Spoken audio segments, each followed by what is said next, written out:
The saloon singer's secret. Emily Jonas learned early that people mistook a velvet voice for invitation. Men leaned too close after songs. Women told her secrets they regretted by morning. Drunk cowboys heard loneliness in her lower register and decided it belonged to them. So she made rules. Smile on stage, laugh when required. Never let anyone follow her upstairs after midnight. The girls at the Lantern House understood the rules because most of them had their own. The saloon sat at the edge of town where the road gave up pretending to be civilized. Piano music leaked through the walls. Cigarette smoke curled beneath the ceiling lamps. By evening, the place smelled like whiskey, perfume, sweat, and old wood soaked through with years of bad decisions. Emily belonged to it in the way certain songs belong to rain. Every night around 11, she stepped onto the stage in satin gloves and sang until the room quieted itself around her. Then she disappeared before anyone could ask for more. That Thursday, midway through a song about a woman waiting beside a river that never brought anyone home, Emily noticed someone who wasn't drinking.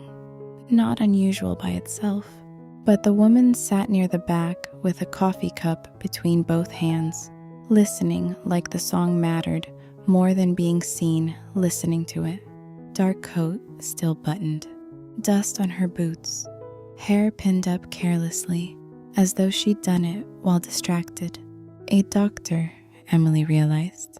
The town had been muttering for weeks about the new woman physician renting rooms above the barber shop. Most folks sounded suspicious saying it. Others sounded amused. The woman looked tired in a way Emily recognized immediately. Not sleepy, guarded. Halfway through the second verse, the doctor's mouth almost smiled before she caught it. That was what snagged. Not beauty, though there was that too. Sharp cheekbones, steady eyes. It was the almost smile. Like happiness embarrassed her. Emily sang the last line, softer than intended. When applause rolled through the room, she nodded once and stepped off stage before the owner could demand another song. Back hallway, cooler air, quiet. Mabel intercepted her, carrying towels and muttering about a busted pipe upstairs. "Doc's here again," Mabel said. Emily pulled off one glove, finger by finger. "I noticed. Fixed Jane's wrist yesterday. Didn't charge her." That surprised her enough to stop moving. The girls in saloons usually got treated in two ways by town doctors: overcharged or ignored. "Why?" Emily asked. Mabel shrugged. "Maybe she's strange." The hallway door creaked. Bootsteps. The doctor appeared, holding her coat folded over one arm, eyes adjusting to the dim light. Close up, she looked younger than Emily first guessed. Early 30s maybe. Reserved face, tension held carefully in the shoulders. "Miss Jonas." Her voice was lower than expected, warm without trying. Emily leaned one shoulder against the wall. "You stayed through the sad one. Most people flee." A flicker of amusement, that almost smile again. "I liked the sad one." "That's concerning." The doctor looked at her directly then. People sing truer when they're sad. Something in Emily's chest tightened unexpectedly. Too perceptive. Dangerous already. She recovered with a practiced grin. "And here, I thought you came for whiskey." "I came because Jane nearly broke 2 fingers and refused to leave work." Emily laughed once before she could stop herself. The sound surprised both of them. Then footsteps echoed from the main room, voices getting louder again. The spell cracked. The doctor dipped her head politely. "Good night, Miss Jonas." "Cassidy Stanton," Emily said, before she could rethink it. The woman paused. Emily realized her mistake a second too late. "That's your name," she corrected quickly. "Folks keep mentioning it." Now the smile arrived fully, small, careful. "Good night, Miss Jonas." And then she was gone. Emily stood in the hallway, longer than necessary, holding one glove in her hand. After Lucas, she'd learned to keep affection folded small and hidden where nobody could step on it. Still, that smile. Friday brought rain, thin gray weather that turned the streets to mud and kept most decent people indoors, which meant the lantern house filled early with everyone else. Near midnight, Jane split the skin above her eyebrow when a customer stumbled backward into her tray. Nothing dramatic, just blood, swearing, ice wrapped in a towel. Emily found Cassidy in the small back room the girls used for mending costumes and hiding from customers when needed. The doctor sat beside the wash basin, rolling up her sleeves. Not delicate hands, strong ones. Scar near the thumb, ink stain near one finger. Emily leaned against the doorway, watching Cassidy clean the cut while Jane hissed dramatically through clenched teeth. "You babies complain more than soldiers," Cassidy said mildly. "You treated soldiers?" Briefly, Jane noticed Emily and smirked despite the bleeding. "She's been asking questions about you." Cassidy glanced up sharply. Emily enjoyed that more than she should have. "Oh?" she asked. Jane grinned wider. "Wanted to know if you always sing like somebody broke your heart." "Jane," Cassidy warned. Emily crossed the room slowly. "And what did Jane tell you?"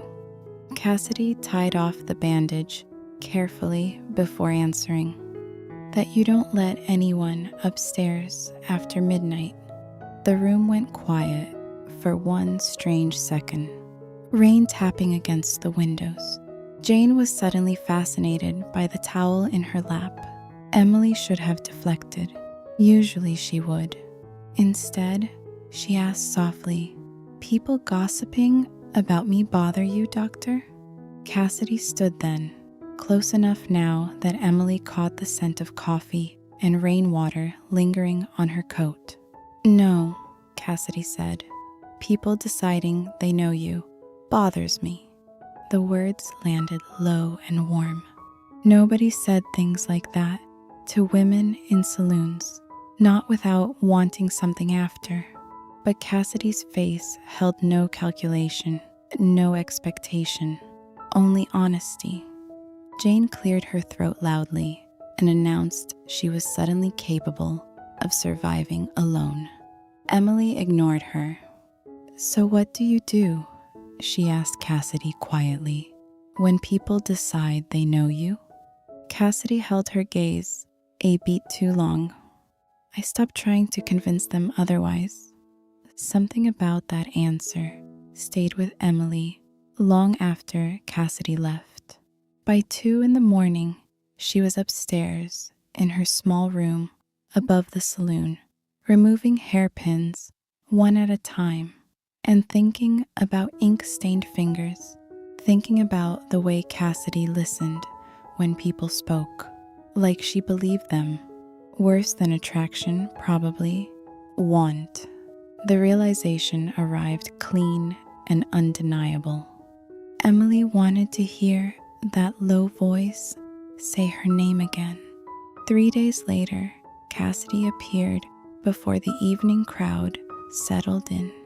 Empty saloon, chairs still upside down on tables, piano Silent, Emily sat alone near the stage with a chipped blue mug between her hands.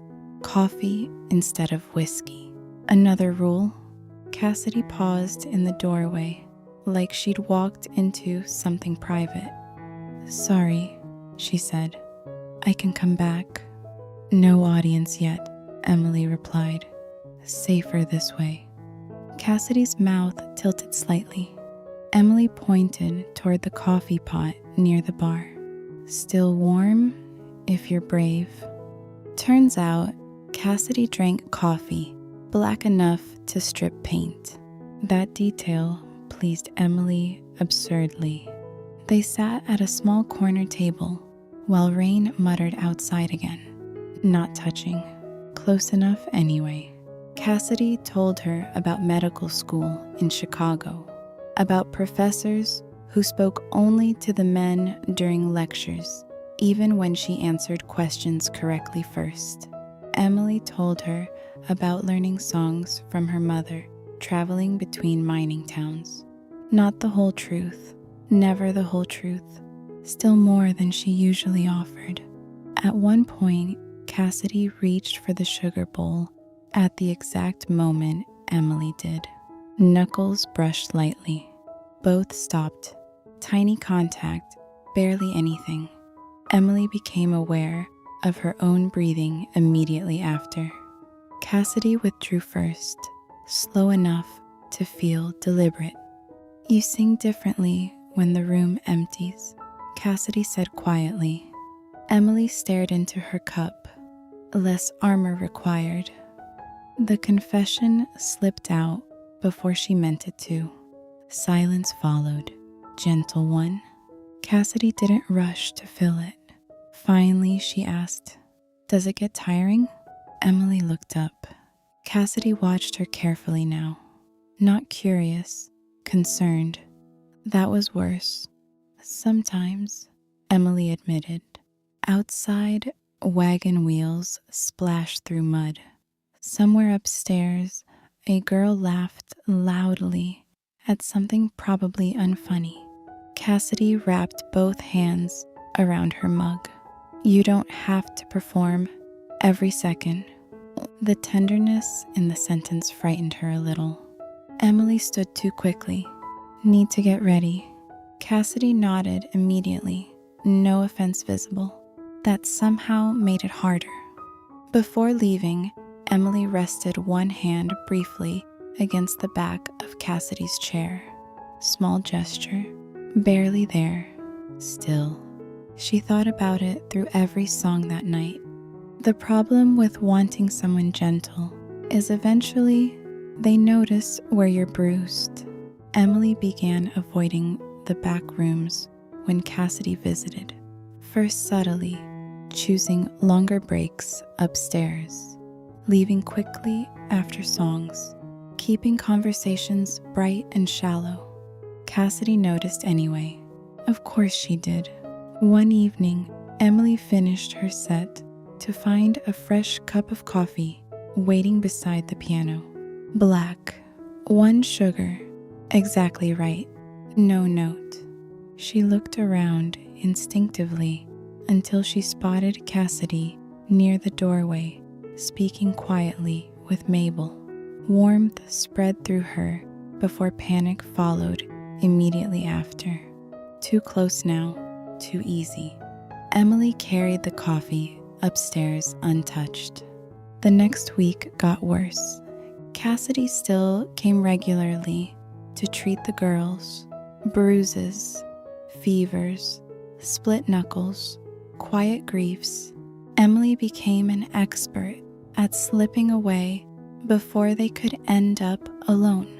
Then came the night Cassidy caught her anyway.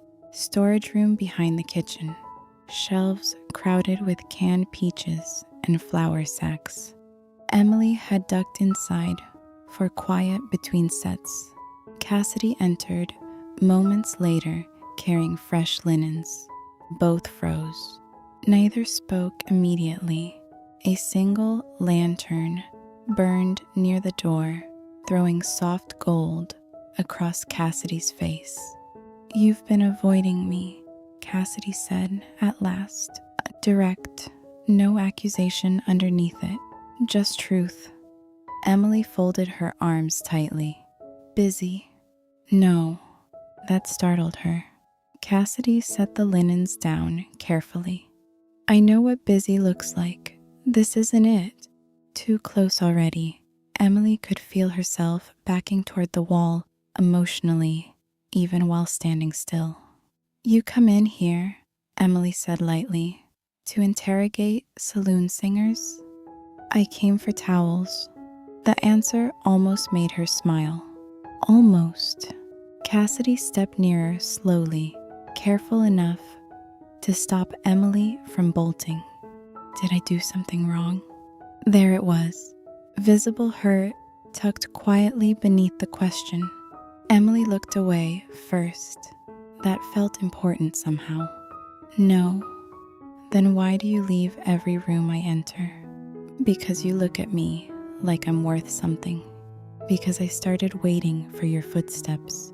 Because after midnight, stopped feeling lonely, and I don't know what to do with that." Instead, Emily said, "You should go back downstairs." Cassidy went very still. The distance between them suddenly felt sharp enough to cut skin. After a long moment, Cassidy nodded once. "All right." No anger, somehow worse. She picked up the linens and walked out. Emily stayed in the storage room with her pulse hammering stupidly against her ribs. By the time she reached the stage again, her voice sounded wrong, even to herself. 2 nights later, Cassidy didn't come. Jane needed fresh bandages and complained loudly about having to visit the regular town doctor instead. Emily sang 3 songs badly. The 4th she abandoned halfway through. After midnight, she found herself standing outside the barber shop in cold wind before fully deciding to go there. 2nd floor light still burning. She climbed the stairs anyway. Coward, she thought. Absolute coward. Cassidy opened the door after the 2nd knock. Suspenders instead of a coat. Sleeves rolled, hair loose for once. The sight of it hit Emily unexpectedly hard. Cassidy looked surprised, guarded too. "Miss Jonas." "I hate when you call me that." The confession slipped out ragged and honest. Cassidy blinked once, then softer, carefully. "Emily." There it was again, her name in that voice. Emily nearly lost her nerve immediately. The room smelled like coffee grounds and clean linen, medical books stacked beside the wall, a lamp burning low near the desk. No performance space here, no audience. Dangerous. Cassidy waited quietly. Emily stared at the floorboards, because looking directly at her felt impossible suddenly. "I've been trying not to." She stopped. "Not to what?" "Need you? Want you? Hope for things?" Hands shaking now. Embarrassing. Cassidy noticed. Of course she noticed. "Sit down," Cassidy said gently. Emily laughed once without humor. "If I sit down, I may never leave." Silence. Then Cassidy crossed the room slowly until they stood only inches apart, close enough for warmth, close enough for Emily to see the faint shadow beneath Cassidy's eyes from too many sleepless nights. "You asked me once what I do when people decide they know me," Cassidy said quietly. Emily nodded. "I left Chicago because every room felt like a trial." Cassidy swallowed hard. Every patient looking for reasons not to trust me. Every colleague waiting for mistakes. Her voice had gone rough around the edges now. "I got tired of fighting to exist comfortably, in places that only tolerated me. Emily finally looked up. Cassidy held her gaze steadily, despite the vulnerability costing her visibly. And then I came here, Cassidy continued softly, and a woman with satin gloves sang sad songs like they were confessions. A tiny breath. I started looking for reasons to stay. The room tilted slightly. Emily's chest hurt with it. You shouldn't, she whispered. Cassidy frowned faintly. Why? Because eventually you'll realize I'm easier to listen to than love. Because people leave after midnight. Because Lucas once told her she was exhausting to care about, and some wounds never stop echoing properly. Emily pressed trembling fingers against her own mouth briefly, then the words came anyway. I wait for you now, barely louder than breath. Every night, I hear the door open and I look for you before I even think about it. Cassidy didn't move, didn't rescue her from the exposure either. Good. It deserved to hurt a little.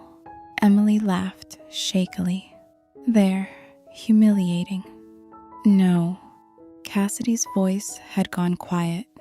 Emily, just her name again. Careful, precious. The silence afterward stretched tender and unbearable.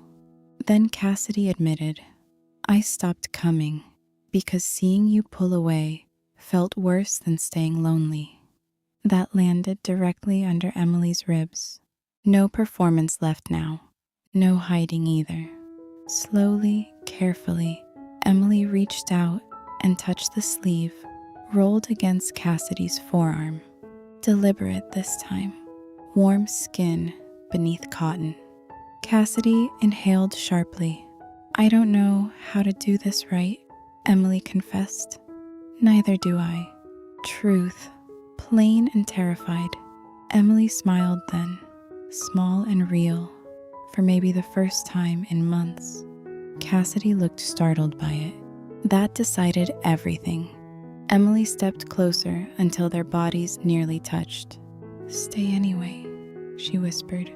Cassidy kissed her carefully at first. Like approaching something wounded, Emily made a soft sound against her mouth immediately, because tenderness, it turned out, was the thing most capable of undoing her. One hand found Cassidy's collar. The other settled against her wrist, where her pulse beat fast beneath the skin. Alive, real. Cassidy tasted faintly of coffee. The kiss deepened slowly. No rush, just warmth unfolding itself piece by piece after weeks of restraint. When they finally pulled apart, Cassidy rested her forehead lightly against Emily's, both breathing unevenly. You know, Emily murmured, voice shaky with relief. You listened to every sad song. Cassidy brushed her thumb softly against Emily's jaw. They weren't sad by the end. Outside, rain tapped gently against the windows. Downstairs, the town carried on with its noise and whiskey and crooked little griefs.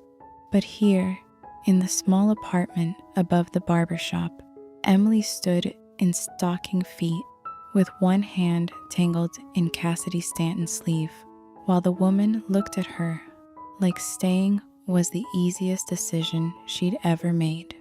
For the first time in years, midnight didn't feel like something to survive. It felt soft.